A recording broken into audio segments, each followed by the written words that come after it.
Welcome to the Whitetail Advantage Podcast with your host, Brett Bovin. Thank you for tuning in and enjoy the show.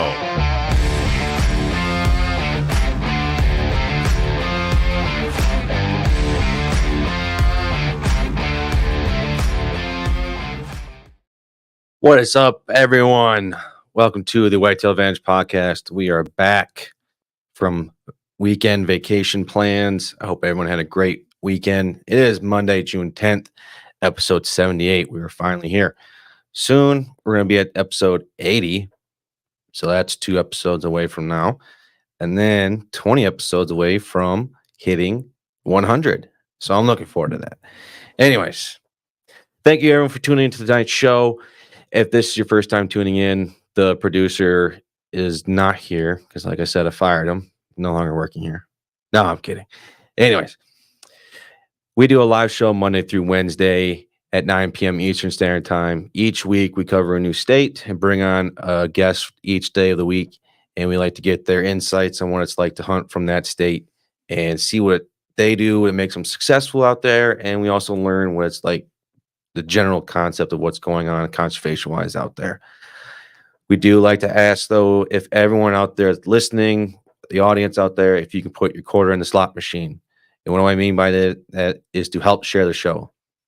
I strongly believe, just like a bunch of other people, that hunting is a dying sport, a dying lifestyle, and this show can get somewhat controversial. We're not like any other show, so we said what we want, and we need your guys' help out there to share the show. Everyone that's been out there doing that and huge supporters of the show, I can't say thank you enough, and I'm very greatly appreciative for it. We are also a part of the pro staff of Gilly Puck, so if you use the code GP10, GP10, you get 10% discount off the products. And with that being said, I'd like to run a quick little video for them.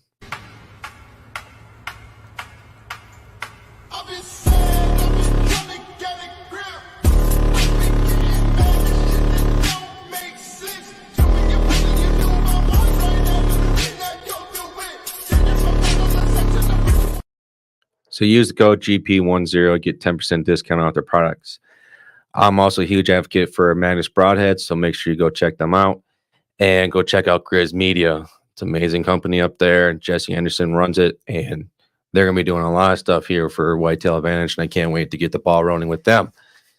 Anyways, I do like to apologize, though. I don't know what's going on with my camera. It's kind of glitching and slowly starting to piss me off. But you have to love internet. It's the best thing ever invented in the world. Anyways, we do have one big news. We're going to bring him on tonight. We have a new teammate to Whitetail Advantage. So we're going to bring him on. He's been on the show a couple times before. So Don, whoever you're talking to, let's just pull you in right now. What's up, Don? What's going on, man? You having a good day? Pretty good day so far. You? Of course. Well, I'm glad that you're a part of the team, brother. You and I have been talking ever since I had you on the very first show. It was episode 59, and the friendship you and I have created, man. I'm so thankful for you to be a part of the team, man. Appreciate it, man. Thank you. Yeah. So let's enough of our dilly-dacky talking in the intro spiel. Gosh, sometimes it bores me to do the intro. I'm not gonna lie. But it's done and over with. It's episode 78. We're in Mississippi, Monday, June 10th. Let's give a warm round of applause, which, although the button on my soundboard does not work for applause, so F you now. Let's give a virtual round of applause for our guest tonight, Hunter. Hey guys, what's up, Hunter? How's it going? Going good, brother. Good. So, Hunter, for everyone that doesn't know you, can you give a little background about yourself? I'm Hunter Sykes. I'm from Lewin, Mississippi. I'm 22. I'm in college at Mississippi State. I've been hunting anything that really moves since I could walk. Deer, turkey, ducks, you name it, I've hunted it. Wow. Mississippi State, though, the Bulldogs. Oof. You're in the SEC. You're into sports. Don't pay any mind to that. We're terrible, but I'm a huge football guy, so let's go down this rabbit hole for a little bit. We have to now. Oh, our football team, we have moments where we look good, and then we have moments where we're like, is this a junior college playing out there? I know. I was watching some of your games last year, and I was like, all right, that team could be competitive. And then they just like blow it towards the end of the game. I'm like, what? They just had a great lead, and they just Every time. I think first game of the year, we were up like by 25 at halftime and ended up losing. Yeah. Well, what was the head coach? It was Will Arnett. Was he there, or was that someone that they hired? That was Will Arnett. He was there when Mike Leach died. And, I don't even know when he died. Oh, and then they promoted And then him. they promoted him to head coach. Now they hired Jeff Lebby. That's right. Yeah, man, I'm an Oregon Ducks fan, so we won't be seeing you guys on a regular basis. Well, y'all are better than we are, so. Yeah, I'm not gonna lie. I'm completely out of sports other than UK basketball. So Okay. Freaking Kentucky basketball, I swear, man. That's all I hear. Nah, don't even get me started, man. I guess their baseball's doing pretty good so far too. Yeah, they are. Yeah, they are. I think they're ranked third, or they're seed third. Oh, I okay. think. I don't keep I'd up have to with double baseball check. much, but I did see that they were doing pretty good. Yeah. Although Tennessee is my second somewhat favorite team, and they're number one. Oregon just got kicked out the other night, so now I got to root for my other team of Tennessee to win it all. Well, Hunter, you and I were talking a little bit about hunting down there. First, I'd like to, before we get into what it's like hunting in Mississippi, I'd like to learn what you're doing on the hunting wise. Are you public land, private guy, gun, bow? What's your preference there? 99% of the time, I'm on private. I have branched out a little more into public the last 2 years, mainly because I'm trying to make myself get out there and experience more, try to make myself a better hunter. Mississippi, it's kind of tough to hunt with a bow for a lot of reasons. Weather, it's terrible. The mosquitoes are terrible. And usually the deer don't really move until the rut. Like most of the deer I kill is anywhere from December 20th to January 8th is really the sweet time here. And by that point, it sounds like World War III here, because I know very few people that bow hunt on a consistent basis. Yeah. Other a few of my friends and me.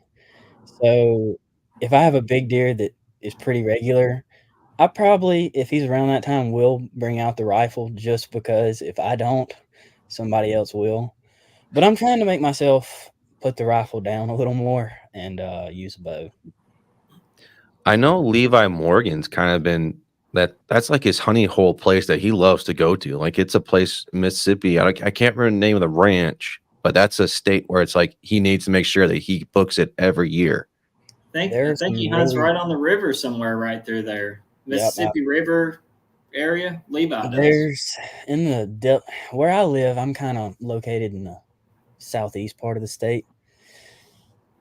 Your biggest deer, my biggest deer is 140-inch 9-point. And I think our county record's 160 something. But up in the Delta, there are some giant deer. It's very underrated hunting up there. And it's really, really hard to get permission on private land. That's why I've kind of branched out into the public up there some, just because there are such big deer up there. The Delta. So I just pulled it up here.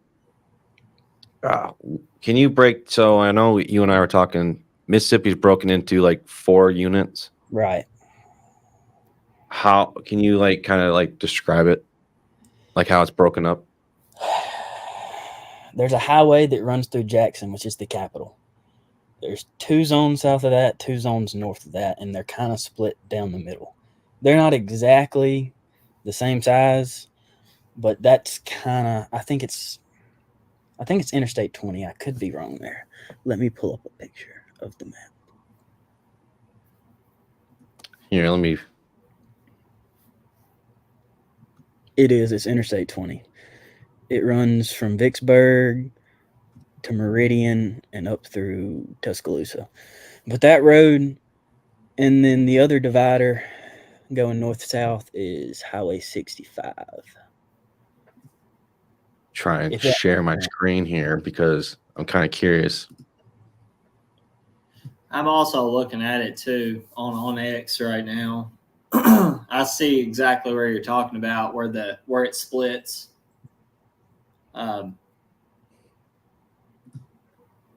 Maybe Levi wasn't talking about. Yeah, right. Yeah, that's it. Right there. So where are you talking about, Don?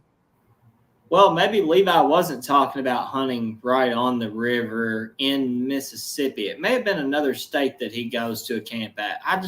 For some odd reason, I thought he was talking about Mississippi, but no, I do remember he was at a ranch and they were right on a river. Yeah, I do know what you're talking about. It was in Mississippi. Right. It very well could be there. Huh. But So this is generally what you're looking at, though, Hunter, for your units. Right. Wow. The Delta area in the yellow, all that's in the yellow, that's predominantly where I'd say 75% of the big deer in Mississippi come from. Okay. Really? Yes, easily 75%. I'm looking at the same map on my other thing here. So what are you generally going to be looking at kind of then with the other units here? The hills is where I hunt at. Really, I hunt right above the southeast zone in the hills. Okay. I've never been to North Central, actually. I've drove through there, and it's about like the Delta. It's just, I don't really know. I've never really hunted there. The hills, though, it's thick pine plantations with hardwood bottoms running through it. Your pine plantations, if you could get a food plot in there, they're pretty good, but generally that's bedding and you want to hunt the hardwoods. If you can find, especially first week of bow season, that's really the only time I bow hunt hard first week. If you can find some white oaks that are dropping first week of bow season and a hardwood bottom that's got a pine thicket beside it, you're in good shape. How is Mississippi as far as tags go? Can you buy them over the counter out of state, or? Yeah, you can. I'm 99% sure you can go to Walmart or anywhere and get tags. Any out-of-stater can just come to Mississippi, buy a tag, and hunt public. Correct. That's good. That's really good to know. I don't know from state to state, really. I know a couple states, but that's good news. Yeah. Yeah. Turkey's a lot different. It's pretty hard to get a turkey tag here. Okay. All right. But when it comes to deer, it's pretty easy to get a tag here. I got you. Same as Kentucky then, basically. Right. Gotcha. What's your seasons like down there in Mississippi? Well, 2 years ago, they introduced a velvet season, which is like the second or third week in September. It's a nightmare. You have to be a brave soul to hunt the 2 days of velvet season. It's only 2 days. It's only 2 days. You better make it happen quick. The 17th. You better make it happen quick. Better have your thermocell with you. It's like, what's the fucking point? It's like 98 degrees, 98, 99, 100% humidity. If you go in a long sleeve and pants, you're going to come out within an hour. I promise you. And then if you go in a t-shirt and shorts, which is what I've been doing, the first year I went in pants and shirt and it didn't go well. There was enough sweat on me that there was no deer coming in that day. I promise. But last year I put out a ground blind in one of my better spots, went in black shirt and black shorts. It was a lot cooler, but fighting the mosquitoes was rough. I had 2 thermocells running and they were still buzzing in. As me and my buddies say, the mosquito is the state bird of Mississippi, 100%. It's not the mockingbird. It's that's the same way. I can't stand mosquitoes, and I think I said it last week on the show where one of my biggest pet peeve with deer is them jumping out in front of my truck driving down the road. I think I said that it was like Monday or Tuesday. Guess what the fuck happened on Friday? You hit a deer. It hit a deer, and my whole front bumper is just gone. You hit a deer? She came out of nowhere.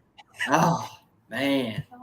And the thing that really sucked was it was like tall grass, so I couldn't like get prepared seeing her running towards me.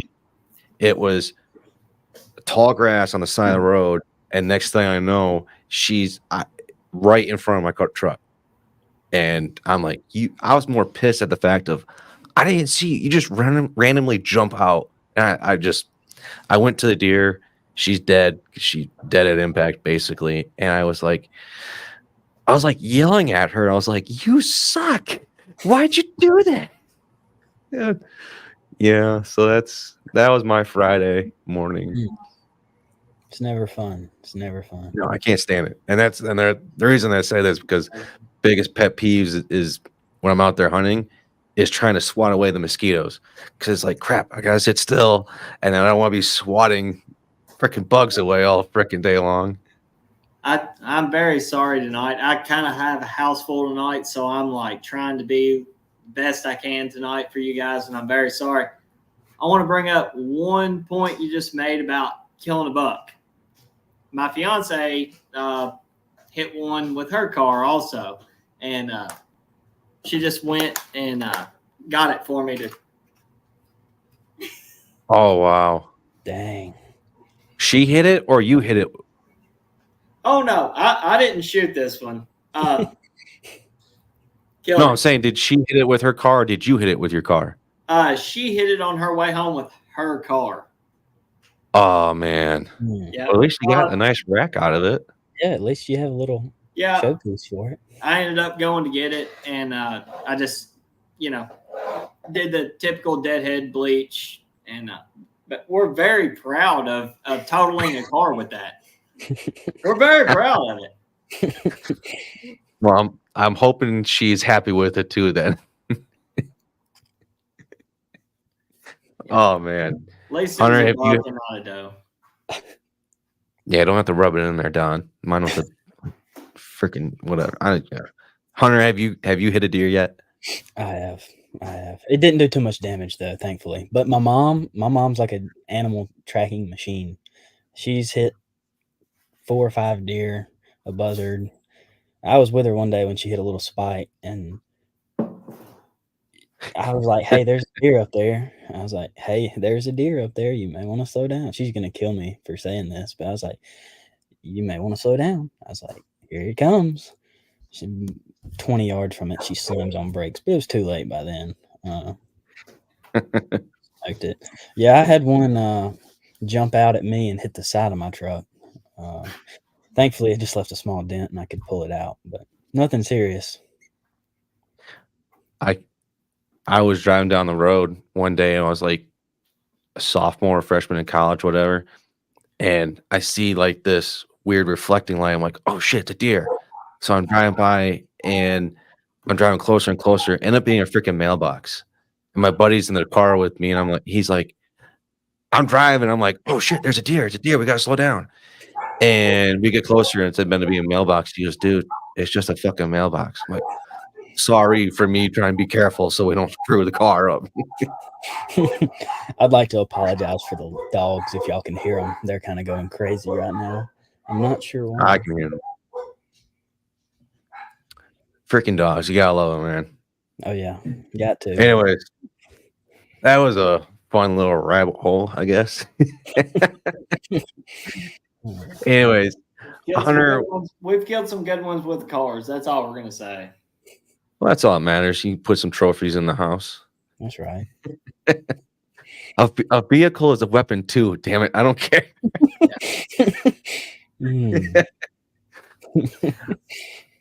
Hunter, do you do a lot of e-scouting? I like to transition out of that deep rabbit hole that we were just in. I do a lot of e-scouting. Turkeys and ducks especially. Generally, I hunt a lot of private land, so I kind of know what the land looks like. But now that I have gotten into some public land hunting, I have started more e-scouting for deer. So let's start with your private land then, since you kind of already know it. Right. For what are you looking for on your land of like a bedding area? Like what's going to draw you to that's possible a bedding area? What's a bedding area down there in Mississippi like? Oh, that's a good question. A bedding Thank you. area is if you look at something and you're like, I couldn't walk through that, that's it.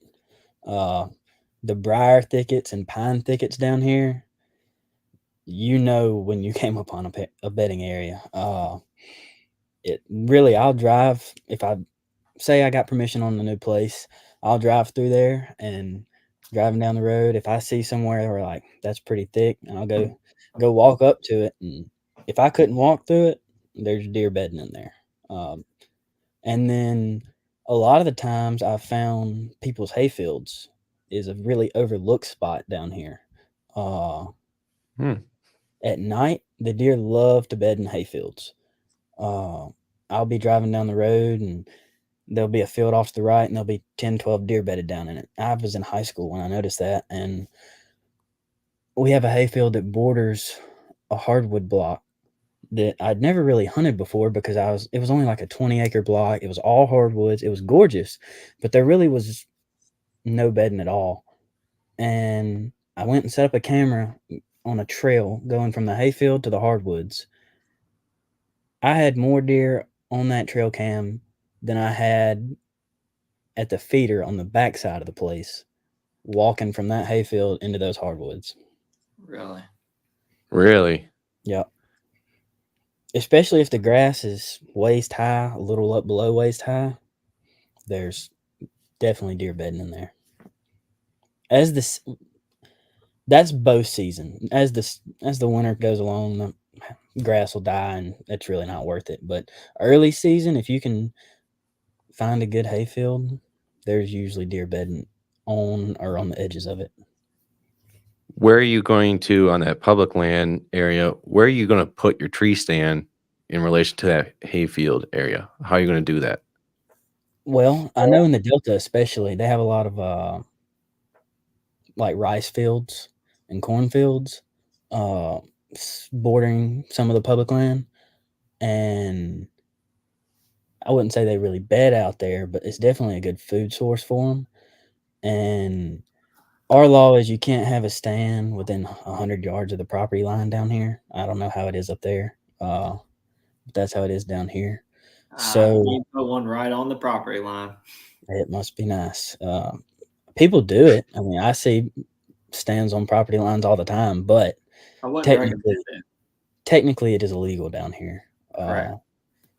Even if you have landowner permission? Correct.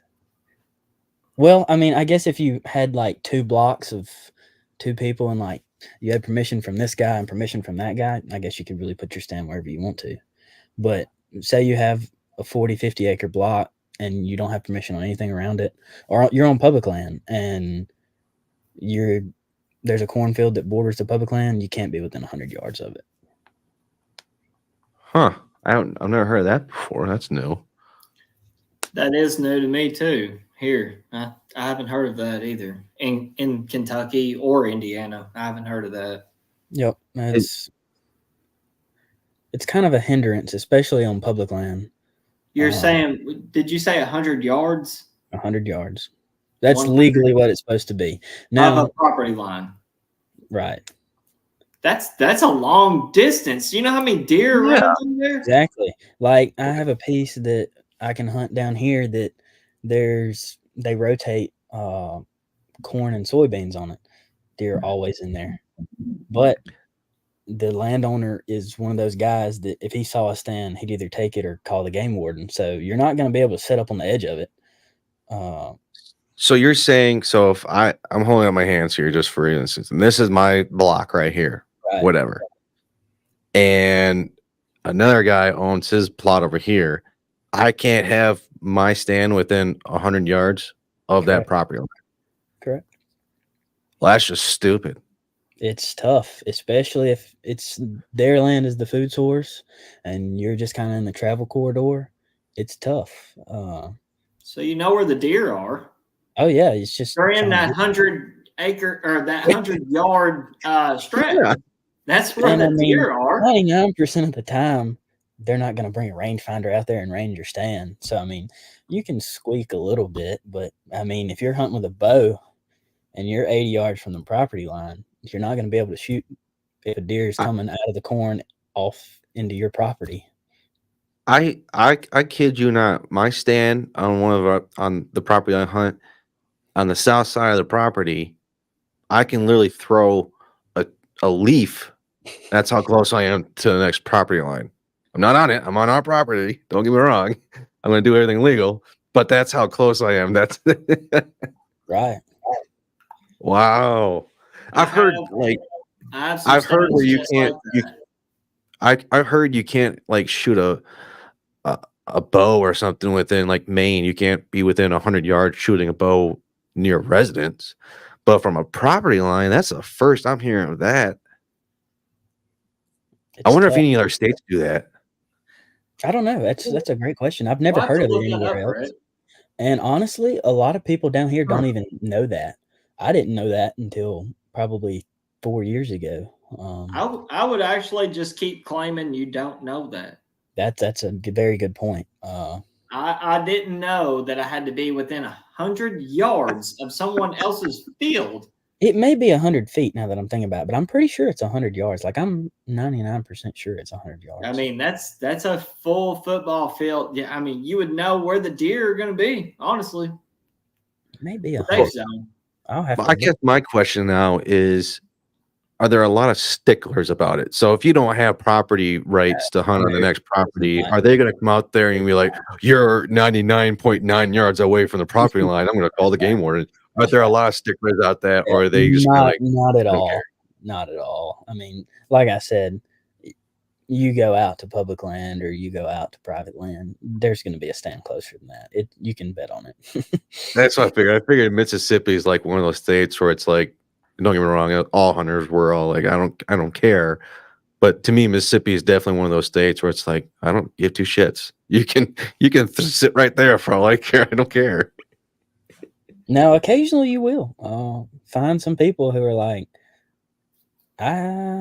let's see. There was a guy I know of that had a stand. Now, don't get me wrong. This stand was facing towards the neighbor's property, but it was probably 20 yards from the property line. And he got a note left in his stand saying, you better take your stand down or I'm calling the game warden, which I will say it was facing the other dude's property, and he had a shooting lane to where he could shoot 20 yards across the property line. So I can understand that, but still it was on his own property. And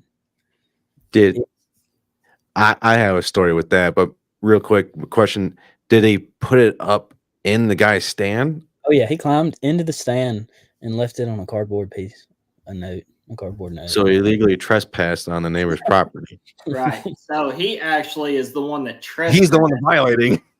Correct. And then he's threatening to call the game warden because he trespassed to the neighbor's property to leave a note on the neighbor's deer stand.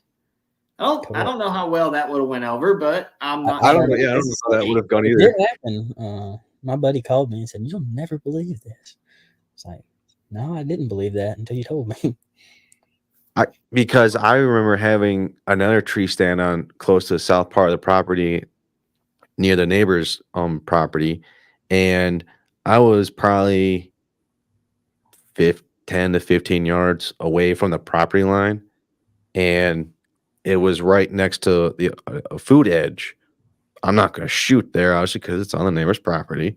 Right. So I was geared more towards shooting from them coming from the food plot into this bedding area. Right. I come out a week later after putting the stand up. There's a fucking post right in front of my stand on the neighbor's property saying no hunting on this private property. I literally just wanted to put a sign up saying it right in front of it saying, I'm not hunting your property. Do you see a stand on your property? No. That just pissed me off. I was like, I'm not even near your property, dude. Chill out. That's a funny story, but hearing your story where he actually came onto the actual neighbor's property, put a sign. It I wasn't wish even I a sign. It was was a piece of that call. cardboard with a Sharpie marker. I have the picture somewhere. I'd have to find it, but I sure do. He sent me a picture of it sitting in the seat. Piece of cardboard with a Sharpie marker. Hunter, when you're hunting with your bow, what kind of areas do you like to get in the best? I know you mentioned something about bedding, the real thick cover. Do you just try to find the thick cover with maybe a line of trees on the outside that you possibly could put a stand in, or do you put a ground blind up? What exactly do you do in Mississippi to have the best luck? Generally, I'll throw a ground blind on a food plot. If we have a small food plot plan that you planted, right, that I planted. Gotcha. And then a lot of times you'll have pictures of really good bucks in the food plots, but it'll all be after dark. Yep, a lot of times. I mean, occasionally you can get ones to slip up in the food plots, but not often. Your best bet is going to be to have that food plot set up and then put a stand between the bedding in the area and that food plot. That's exactly what I was wanting to ask you, because just here in Kentucky, from Mississippi, from you talking, we kind of sound the same. Could be the same in Michigan also. We have one property we lease, which is around 95 to 100 acres. It's all clear cut, very, very small timber, very few trees to get in, that we have literally about a 5-acre food plot. So we have probably 10 stands around this property, around the food plot alone, just for different winds. Right. And then back in the woods, we have some blinds set up from going from bedding to the food plot. So I just wanted to see if that was something similar that you're doing in Mississippi, if that's something everyone does, your game plan, basically. Right. And I will say, in the food plots, usually we run corn. It's legal down here. And to bait, you're saying? Correct. It's legal to bait in Kentucky also. Right. Yeah, I've hunted turkeys in Kentucky a few times, actually. Oh, cool. And my dad's buddy has outfitters up there in Flemingsburg. What's the name of them? Brute Buck Outfitters. Yeah, I know Brute Buck. Yeah, so we go up with Brandon. Well, I've been going up there turkey hunting probably 10 years now. I'm sure you probably kill every year at Brute Buck. Every year, but this year, actually. This year was the worst year we've ever had up there. Huh. But back to what we were talking about. The two best places I found is, because everybody down here sits on the food plot with a corn feeder out there, and that's how they hunt. Everybody. And don't get me wrong, I will sometimes. If I have a deer that's going to that feeder every day at 4 o'clock, why would I not sit there? Yeah, who's saying that's wrong to do? Right. Do it if you can. Right. And if you don't bait down here, you're not going to have deer, because every neighbor around you is running 10 feeders. So you really have to at least hold the deer on your property. But then again, everybody hunts on those food plots. So if you can get in between the bedding and the food plot, or in a hardwood bottom that they use regularly, you're going to be a whole lot more successful than somebody who sits on the food plot every day. Well, tell me one. Well, I'm sorry, Brett. Go ahead. I just was going to have one more question. Go ahead, Brett. Oh, no, I don't have a question. Go right ahead. I was just going to say, so you talk about the food plot, you talk about the neighbors, you talk about all this. What about rut? What is your setup for rut? Are you still trying to hunt that food plot for rut? Are you hunting your stand in between? What are you doing? Do you have a rut spot picked out? Generally, yes. Generally, in Mississippi anyways, if you can find a ryegrass field, somebody who has a ryegrass field for their cows. Ryegrass field, okay. Ryegrass field. whether it be 20 acres or 80 acres, that's where you want to be during the rut. If you're hunting with a rifle, if you're hunting with a bow, you might as well trash that whole statement. But if you have a rifle, right. If you have a rifle during the rut, the ryegrass fields is where you're going to want to be. More deer. I've seen more deer killed on ryegrass fields than any other spot in Mississippi late season during the rut. Every doe within a mile is coming to that ryegrass field at some point because is it because it stays greener longer? It stays green all year, Okay. all year round. I mean, it'll be a foot deep green grass in the middle of January. That's good. No, yeah, that's good to know. Yeah, and we have box stands on a few ryegrass fields that my grandparents, they have a cattle farm, and so they plant a few ryegrass fields every year. So if you can be on one of those ryegrass fields and there's a hot doe in that area, she's coming to that ryegrass field, and she's probably bringing a few friends with her. That's good to know, Brett. We need to find some ryegrass fields in Mississippi and get our tags. I can almost guarantee you rut here generally runs December 8th to January 8th. That's, from what we've noticed, that's pre-rut, kind of ends second week of December. Post-rut kind of starts second week of January, give or take the weather conditions. And I mean, it may be 75 degrees on Christmas Day here, so it's not really cold until mid-January, and they're usually been rutted out after that. But I've killed a lot of deer on ryegrass fields. If there's a hot doe in the area, there's going to be bucks there.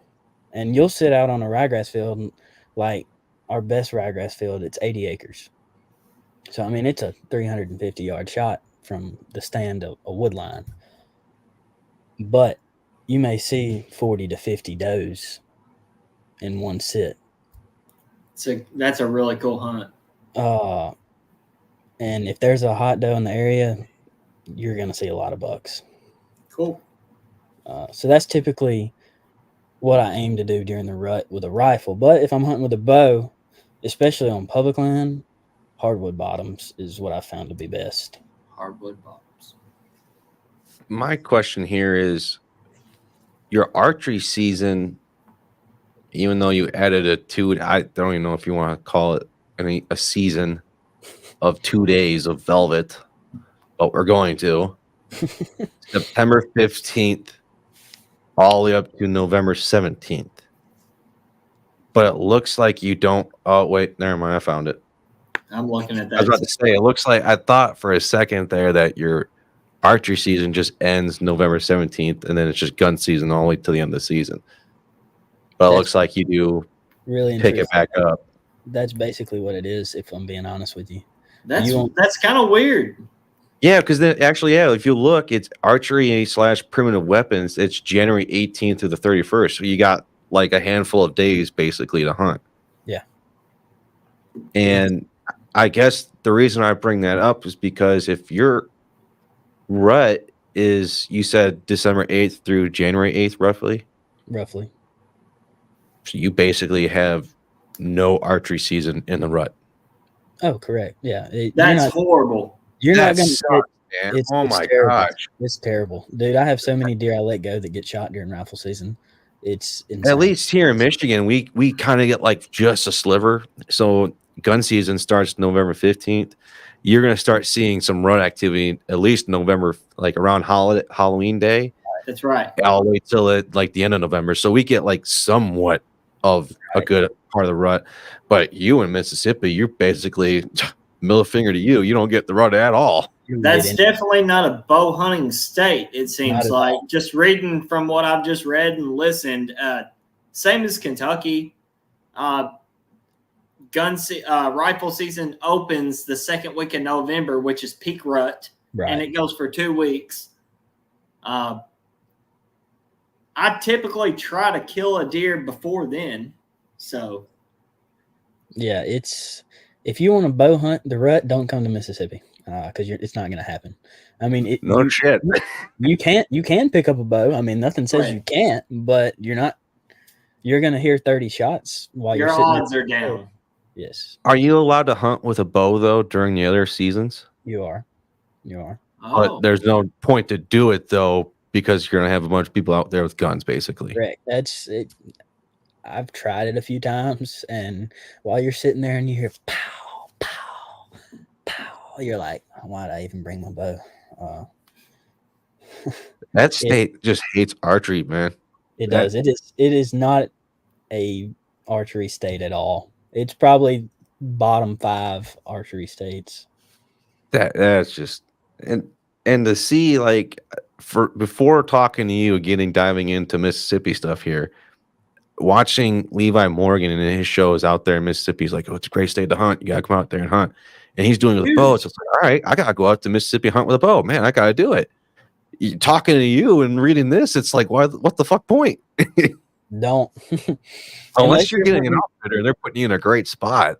100%. Unless you're hunting, if you're hunting public, hunt the first week of bow season. That's your shot right there. That's why first week I hunt really hard. Second week I hunt a little bit less. And then if I have a good deer pretty regular, I'll keep hunting them hard. But if I don't, I just wait till the rut because there's no point. No shit. And then it looks like you have a primitive weapons season 2. Which is kind of a joke because the primitive weapon, so like you were saying, like they're at the end of January where it's like bow primitive weapon. Yeah. That you were talking about? Yeah, that's kind of not true. All private land is still rifle to the end of the year. So it's just Really? public land primitive weapon. Right, for the last week of the season. And in Mississippi, can you bait on public land? No, that's a big no-no. So you're still lost in outer space unless you have a great spot to hunt on public in Mississippi, even in late season. Correct. I have quite a few friends that, I mean, even counting myself, I've tried it a couple times. I've never, ever killed a buck over a bait pile. I have baited deer before. I've killed does. I've never killed a mature buck. But I have quite a few friends every year that literally when it gets down and dirty and just nasty, cold, wet, disgusting conditions, they bait really hard and they kill some really good deer. Here in Kentucky, that's what they do, and they're very successful doing it too. If we have that type of a year, a lot of years here recently have been really warm, right? But you start getting into frigid temperatures, and you throw that fresh corn, that fresh everything, lucky buck, whatever you want to put on that pile. You can have a lot of luck doing that in late December, January in Kentucky. That's how it is here. If late season, right after the rut kind of gets over with, yeah. If you're still baiting, you're gonna have a lot of bucks show up that maybe you haven't even had all year. That are just even in daylight. Really? Okay. A lot in daylight. Gotcha. So when I first originally came up with the idea of doing a state a week, I was like, I first thought to my mind was, what's going to be the state where it's just like that flabbergasted me the most with laws and everything else. When we covered Maryland or was Massachusetts, I can't remember it. I was like, this state is weird. I'm not gonna lie, Hunter. Talking to you, I think Mississippi now it takes the cake. Unless I start covering a new state and then something else pops up. But as of right now, Mississippi's leading the way with like what the fuck's going on down there. Rough down here. Now, like turkey season, duck season, it's all normal. I mean, that's why I really turkey hunt and duck hunt a lot more than I deer hunt. I used to deer hunt a whole lot more than I turkey hunted and duck hunted. But the older I've gotten, the more I'm like, why am I even deer hunting here sometimes? Like, is it more favorable in Mississippi than to turkey hunt and duck hunt compared to deer hunt? 100%. And that was a question we were talking about, food plots. What's it like maintaining it? Because in my opinion, those southern states, it's hard. Just I don't know. I'm just going off of landscape geography, basically. It'd be really hard to start up a food plot and maintain it, and just to get one started, because it's so, in my opinion, it's wet down there. It is. Until the last few years, we've been in a rough drought the last few years. Last year, it didn't rain from like July until late September. And we usually plant our food plots second week of September. And it was so dry. Some places that had gumbo mud, I don't know if you know what that is. That's a whole nother Mississippi animal. It's really, it cakes up on your tires when you're driving through it. I mean, you can be walking to a stand after a rain in gumbo mud, and you'll grow about 6 inches from the mud on the bottom of your boots. It's like really sticky. But when it dries out, it turns into concrete. And so if you have a food plot that's got that gumbo mud at the bottom of it and it's dry, you're not planting it. Last year, we ran into that a few different places. We couldn't even get the disc to go in the ground to make the food plot. That sucks. I was thinking about that red clay, like in Georgia, like the Georgia, Alabama, like the real red clay. I guess gumbo mud is worse than that. We have a lot of red clay, but in my opinion, gumbo mud is the worst mud you can have. It's awful. Wow. That's so I don't want. And then another thing about food plots that I didn't really go into is most of your people down here don't plant a true food plot, in my opinion. They plant ryegrass fields. So like it may be a 1/4 acre food plot, but instead of planting clover or something like that, they just seed ryegrass. Ryegrass can grow when it's dry, when it's wet, no sun, a lot of sun, and it's going to stay green all deer season. And we do that in some food plots where it's like nothing else will grow. You just seed some ryegrass out there, you'll be fine. So it's like one of the easiest thing to plant no matter what, because it's going to thrive in no matter the harshest environment. Right. And out in the Delta area now, they plant all kind of food plots. They have that Mississippi River soil and anything will grow. But down here, we plant clover, beets, occasionally a few other things, but a lot of ryegrass, honestly. I'm trying to look this up. I just tried to look it up just to get a better understanding of what you mean, because I've never heard of ryegrass. Perennial ryegrass. Does that sound right? That's it. Unlike the first comment, unlike aggressive Kentucky bluegrass, which spreads by underground streams called something, perennial ryegrass is a bunch of forming grass like tall fescue. It's natural, grows in clumps, and spreads through vertical shoots known as tillers. Does that sound about right to you? That sounds about right. I really wanted to get a better understanding of this ryegrass, because why can't we plant some here? I'll tell you why you don't want to. Oh, okay. Nutrition-wise, it does nothing for your deer. Nothing for soil or deer? Or deer. Deer especially. The nutrition a deer gets from ryegrass is basically zero. So basically, they're just getting their water from the grass. Basically, that's where they're getting their hydration from. Right, and then they do get some, and deer love to eat it. But everybody around here that I've kind of talked to that knows stuff about agriculture and plants say that it really does nothing to benefit the deer in the long run. No nutrition. In my opinion, it sounds like ryegrass is basically what are those freaking things called now? My wife just bought a pack of them last week. What are they called? Son of a bitch. Rice cakes. That's what it sounds like, the deer version of rice cakes. They eat it and they can somewhat feel full, I guess. It's filling, but it does nothing for you in the long run. You're hungry. Exactly. That's what it sounds like for deer.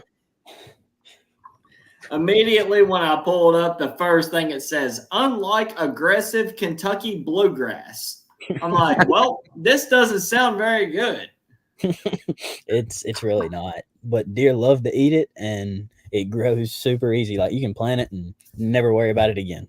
We're going to have to look into this ryegrass because if it does anything good for the soil in the off season, since it stays green so long, we might end up planting some of that this year on the lease in Kentucky just to keep it, mow it, kill it, then replant again. It's easy to mow it. We usually plant it with a grain drill, and it comes up in beautiful rows, and it's beautiful to look at. Like middle of January, it's all brown and dull, and then you get to a ryegrass field, and you're like, huh, it's luscious green. Oh, yeah. Huh. Jeez, that's awesome. But like, I do. I've talked to a few people at the MSU Deer Lab at Mississippi State. That's like our biggest conservation setup in Mississippi, I guess you'd say, for deer is the MSU Deer Lab. And like they say don't plant it for deer because it does absolutely nothing for their health and nutrition. Well, how about don't plant it for deer because everyone kills them from 300 yards away out of a tower. And you have no deer left in Mississippi. I'm just joking, but no, you're not wrong though. You're not wrong. And I'm really sorry about my audio. I don't have anything set up. I just my old laptop took a crash, so we got a brand new HP. And I'm sorry if my audio's off. Sorry. Oh, you're good. We'll get you some audio stuff set up, Don. Yeah, we'll sorry about that. Oh no, you're fine. Too loud, but mine's just on a computer myself. So Mississippi sounds rough. It almost makes me want to go there to try to kill a deer with a bow. Yeah, in the Delta, it can be done. The Delta is a whole different. When I'm talking about Mississippi deer hunting, I don't count the Delta because the Delta is 10 times better than the rest of the state, to be honest with you. So, Brett, we're going to go to Mississippi Delta, and we're going to hunt the Delta river bottoms. The west side of the state, basically. Correct. Northwest side. That's correct. You'll see a lot of deer, kill a lot of deer. There's a lot of deer up there. I'm curious to talk about for a little bit because we're getting close to the end of the show here. You can hunt with dogs down there. That's another thing that makes it 10 times as rough. To me, I don't mean to get into it, but I talked to you before the show, Hunter, that I know in the Carolinas, Virginia, stuff like that, that side of the state, hunting with dogs is like a big thing. But in my opinion, and I've never hunted with a dog, so I'm just gonna say that right now. But if I had the opportunity to hunt with a dog, I don't think I would because that's just cheating. I have family members that do it and they love it. They swear by it. They don't deer hunt any other way. It's not for me. In the south part of Mississippi, it's really popular. I mean, really popular. Especially, it's legal on public land here. People can do it. I'm sure it's something that they've grown up doing, though. So right. They're used to it. They enjoy it, and that's fine if they enjoy it. But for all your other hunters, it kind of sucks because they shoot any deer that runs in front of them, and they don't have to have any skill. They just sit there and wait for a dog to push a deer by. I was going to ask you to run us through how that kind of works, deer hunting with a dog. I see it on Reels. I see it on YouTube. I've seen it done, but I've never actually seen a full video of someone letting a dog loose, running a buck, and then someone actually killing a buck. I've never seen the full video of that. Okay, so they have trackers on the dog, similar to if you called somebody in to blood trail your dog. Right. And they have big tablets nowadays. They used to have just the little Garmin's, but now they have tablets. I mean, and they'll pull up to a piece that is surrounded best it can be by roads. Right. Whether that's dirt roads, train tracks, power lines, and they'll drop the dogs off and they'll have somebody on each road. And I've seen them all be on one road and just watch the dogs and then go to the road they're taking the deer towards. Okay. So they're basically steering the deer around in a circle back towards that the dogs understand where to put where to run the deer. Right. So okay. Back towards a road or power line or pipeline, something that you can see a long ways down. Okay. That way, no matter where they run the deer across, they can kill them. I understand. And that's a pretty well. I actually think almost any deer or I said that wrong. Any dog would probably run after a deer just for fun, but you would really have to train a dog to chase a deer. Almost like hunting a hog with a dog. Basically, you're basically training it to do the same thing. Okay, gotcha. Except instead of corralling it, they shoot it. Gotcha. My thing is, I've taken my dog out for walks, and granted, I have a German Shepherd, smart breed, and a smart dog, but I've never trained them to do deer hunting or anything like that. Can't do here in Michigan, as far as I'm aware. I feel like a dog, though, would just be like, I don't give two shits what my training is. I see deer, boom, gone. I'm chasing this thing wherever I'm going in zigzag. That's what I think of hunting with dogs. Yeah, and I used to not have a problem with it, but a few years ago, I got permission on a really pristine block of land, like had some really big deer in a great area around here. Like everybody knows, like you go to this area if you want a good deer here. And I had been managing it all summer long. I worked pushing roads, putting in food plots, getting stands set, camera set. The first year, I found 30 deadheads from people running dogs. The neighbors all ran dogs. They were proud of it. There was a big 1,000-acre camp that bordered it. Everybody knew about it. They all run dogs. And the problem with running dogs, in my opinion, is, like I said, I used to never have anything against it, is just the ethnicality of it, making a poor shot and a deer going off and dying. Like I said, we found 30 deadheads, 30-ish. Only 2 were does. The rest were bucks, all young. Found 125, 130-inch 8-point. 2-year-old that was a triple main beam buck that, I mean, maybe scored 60. That would have been a giant in a few years.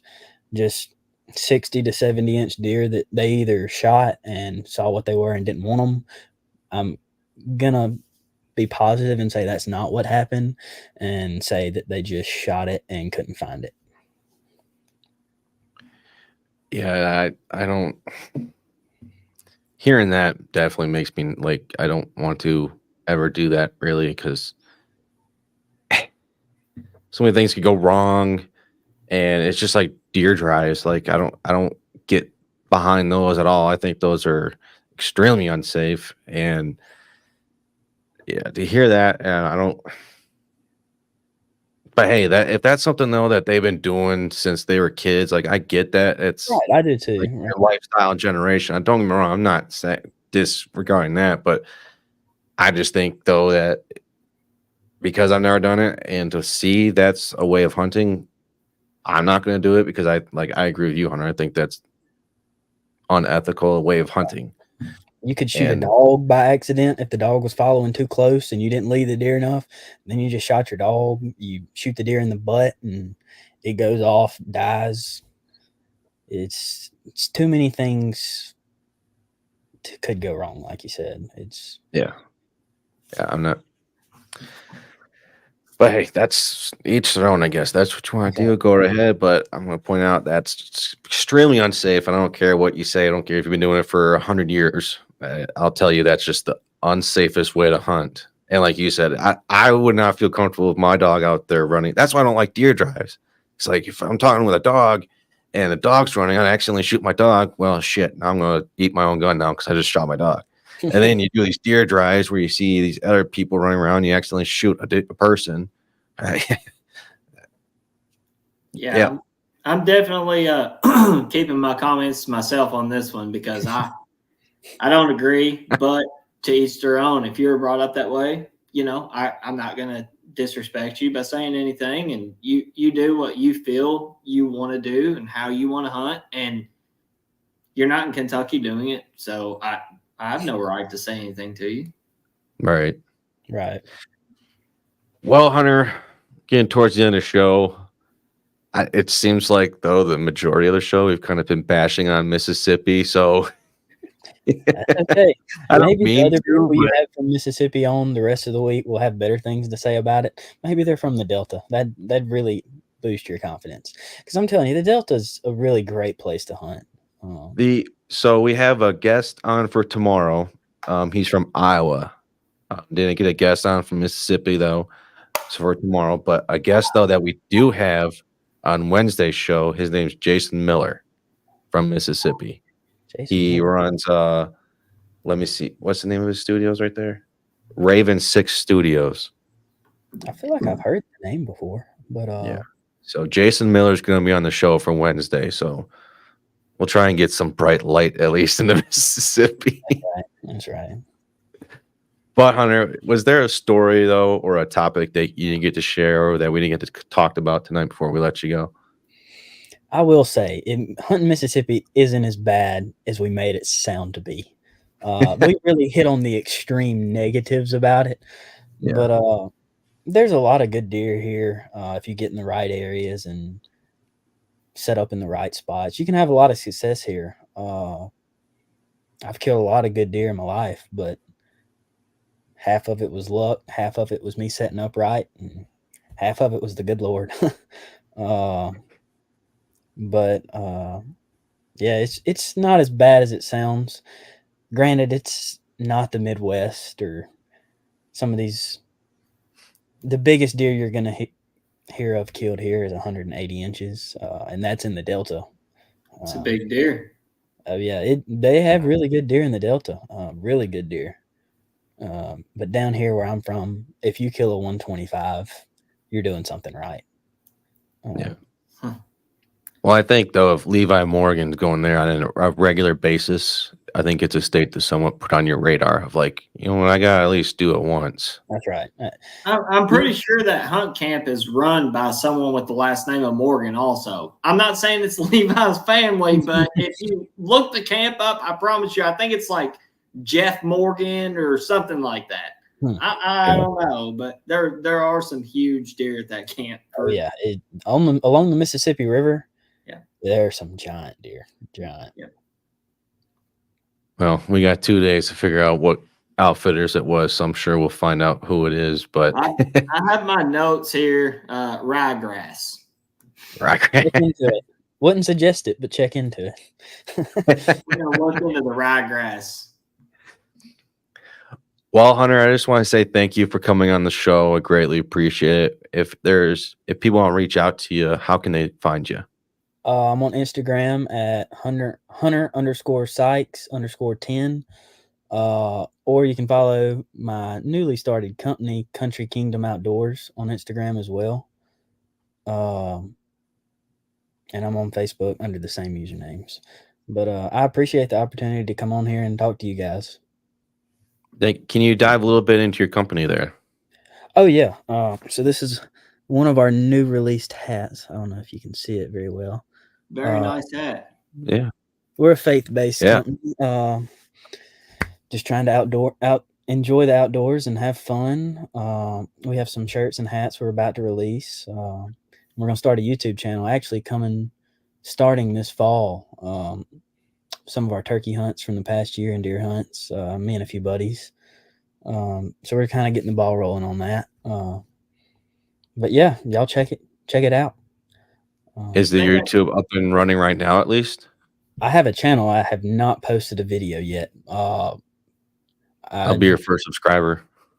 Perfect. I'll be your second. Perfect. Maybe. What's the name of it again? I don't know exactly what my YouTube channel is, to be honest. Did you say Hunter Sykes _10? Yes. Hunter_Sykes_10. I got you. Okay. All right. Yeah. Instagram. I got you. All right. The hat, your company. Yes. Can you say that again, please? Country Kingdom Outdoors. Country Kingdom Outdoors. The Instagram is spelled CNTRY Outdoors. Okay. And I believe the YouTube Kingdom Outdoors. God first. Yes, that's it. I'll definitely be getting one of them hats from you, man. Thank you. Well, I appreciate it. thanks for having me on here, guys. It's been great. Thanks for coming on the show, Hunter. I greatly appreciate it. We'll definitely stay in touch, my man. I hope you have a good rest of your night, my brother. Y'all too. If y'all are ever in Mississippi, holler at me and I'll hook y'all up with some places to hunt. There we go. Thanks, Hunter. All right. Appreciate it. See you, man. And it seems like we did kind of bash on Mississippi, not going to lie. But first off, and my name's in lowercase letters, but it's all good. What? My name is in lowercase letters, but it's fine. It's okay. It's just amateur hour here on Whitetail Advantage. I literally just got this HP laptop, like rushing to get. I was like, fine with not even coming on. You know what I mean? I didn't have it set right. Like my normal setting is like right here. Yeah. I didn't have it set right or anything, so. No, it's whatever. We're having a fun show. Nothing serious, nothing like that. He was a cool guest. Yeah. Like no one can hear us, right? We're still alive, my man. Gotcha. So the thing about that show is what I was going to say when I said, can no one hear us? It seems like no one really bow hunts at all there. No, it seems like, though, you got a very short time period. And you got like a very short time period to hunt with a bow there in Mississippi. Yeah. It's like they're against it. I see that. And I didn't really want to step out of place and say anything, but yeah. Yeah. Well, everyone, that will conclude tonight's show. I do like to say thank you for everyone that's tuned in for tonight's show. We hope everyone tunes in for tomorrow. It's going to be Tuesday, June 11th, episode 79. We're going to have Daniel Johnston from Veganless Podcast on the show. We're going to be talking some Iowa hunting. But I would like to say thank you again for everyone going out and watching the show. Make sure you put your quarter in the slot machine. Help share the show. We can't do it without you guys. And I was going to say something else, but we're going to save that for another day and another time. Anyways, make sure to check us out at Waypoint TV. Make sure to check us out on all of our social media platforms. Make sure to check us out at whitetailadvantage.com and stay up to date with if we have any guests coming up. I do like to point out, though, if it says ask the audience, that's us saying you can come on the show. We don't have a guest scheduled for that date and time. So whoever wants to come on the show, I'm never going to tell anybody no, you can come on the show. But with that being said, Don, let's end the night, and we'll see everyone tomorrow for episode 79. All right. See you guys.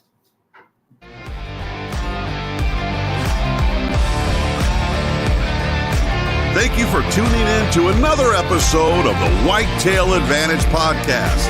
We hope you enjoyed the show, and we will see you next time.